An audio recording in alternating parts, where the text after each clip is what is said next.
halimbawa 2 weeks, pwede po sa ref.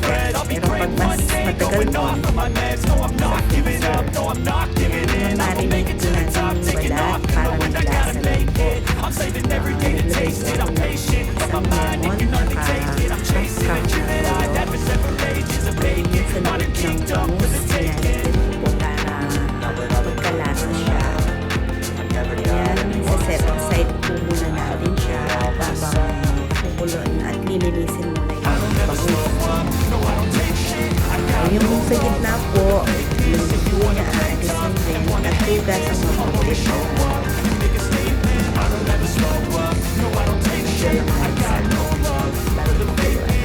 Nilagyan ko po siya ng asin para may lasa din. Siguraduhin kung luto na po yung bangus bago siya himayin. Yan na, naluto na po at hihimayin natin.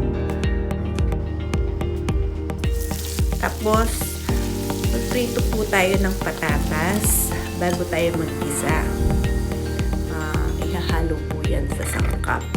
Ayan po yung mga rekado niya. Bali, hiniling na lang po namin sa food processor para mas mabilis. Pero kung wala rin po kayong ganyan, pwede naman na hiwa-hiwain na maliliit. Ayan po yung mga pepper, carrots, patatas, raisins, tomato paste, bawang, tsaka sibuyas, tsaka yung eggs. Yan po. Bali, nagigisa po tayo ng bawang, sibuyas, gawin na mabuti. Tapos, isusunod po natin yung laman ng bangus na himay natin. At yung pinagbabaran po sa balat, bali din rin ko po siya para walang masayang. At magdadagdag din po ako mamaya ng lemon at saka toyo. Meron din po siya tomato paste. Ayan, para pampakulay at pampalasa na rin po. Kailangan pong haluin ng mabuti at tigisan ng mabuti para hindi po masira yung feeling ng bangus.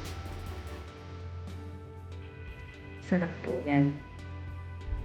Ayan yung mga regado niya. Kailangan po patat po yung dami niya para pag ni-start natin yung bangus, kailangan po siksik siya. Lahat ng part ng bangus malawag yan. Yan po yung bell pepper na pampalasa sa relleno natin. Masarap po. Kailangan madami-dami rin po. Bali, 2 malaki bell pepper po yung nilagay ko. Yan, yung pepper siya.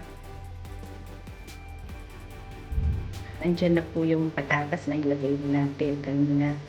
Then, dinagdagan ko po siya ng lemon. Masarap po kasi nalalasahan yung lemon sa relleno. Luto na mabuti. Meron din po siyang sugar. Pampabalance po yan sa inuluto natin. Kailangan po na ayan, meron din po siyang itlog. Yan po yung pinakahuling nilalagay at hahaluin ng mabuti para matuyo po lahat ng sangkap. Kailangan po tuyong-tuyo yan para pag linagay po sa balat ng bangus hindi siya basa at palalamigin po bago ilagay para hindi po masira yung balat ng bangus. Ayan po, medyo matagal din pong linuluto hanggat hindi po natutuyo yan. Titikman nyo rin po kung ano yung kulang, kung medyo gusto nyo ng matamis, dagdagan nyo po ng asukal, or kung gusto nyo ng medyo maalat, dagdagan nyo rin ng asin. Pero sa akin po, tama na yun. Ayan po yung feeling natin, natuyo na at malamig na po siya. Bali, sa isang bangus po is yung size nila is 800 grams or more. Nilalagay ko po dyan is 3 to 4 cups yung filling niya. Kailangan po isiksik ng mabuti yung filling, yung palaman ng bangus hanggang dun sa dulo ng isda. Lahat po ng part kailangan meron. Yan po, bali pipigain po hanggang dun sa dulo, sa buntot, para may laman din po yun. Yan lang po yung paggawa. Medyo matyaga lang po, pero pag naluto po yan, napakasarap. Pwede rin po yan sa handaan, or pwede rin palaman sa tinapay, kung ano po yun gusto yun. Tsaka yung sausawan po dyan, masarap po yung ketchup, kaya yung atsara. Ayan po. Bali, matyaga lang po yung paglalagay. Pero, yan. Kulang pa po siya. Dadagdagan pa po natin ng isang cup. Bali, 4 cups na po yan sa isang bangus. So, malaki po yung ginawa nating bangus.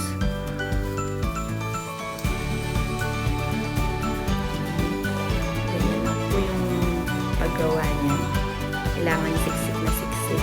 At nilalagyan ko rin po yan ng stick para hindi po siya malambot pag piniprito na at hindi tayo mahihirapan.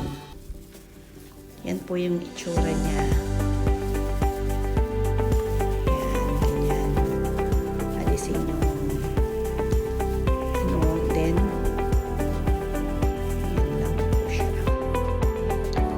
na-stuff na po natin lahat ng bangus natin.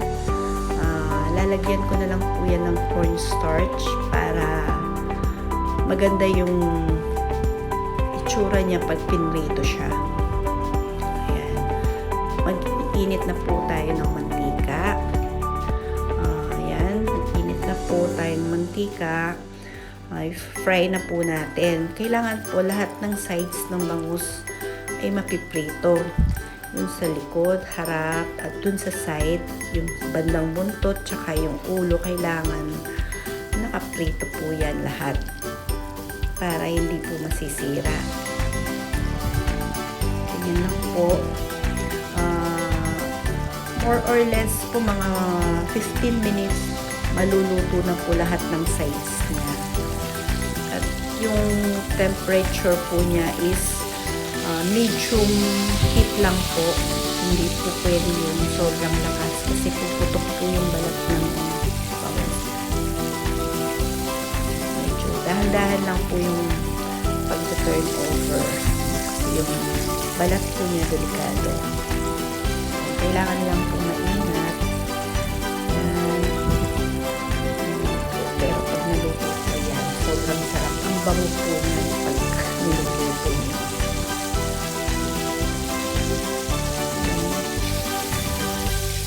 Lahat po ng sides. Ito dyan. Yung taba po niya, nandyan pa. Hindi po natin pinalis. Para intact po siya. Pag i-slice po po, kitang-kita po yung taba ng bangus.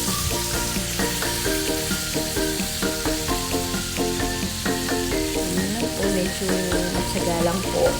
At dahan-dahan lang sa pagluto para hindi po masira.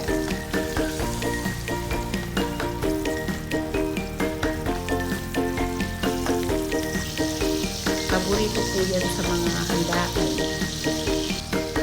Ang dami po namin order na ganyan dito. Kaya sanay na po sa pagluluto. Yan po yung bandang ulo po. Pinipito po para hindi po masira.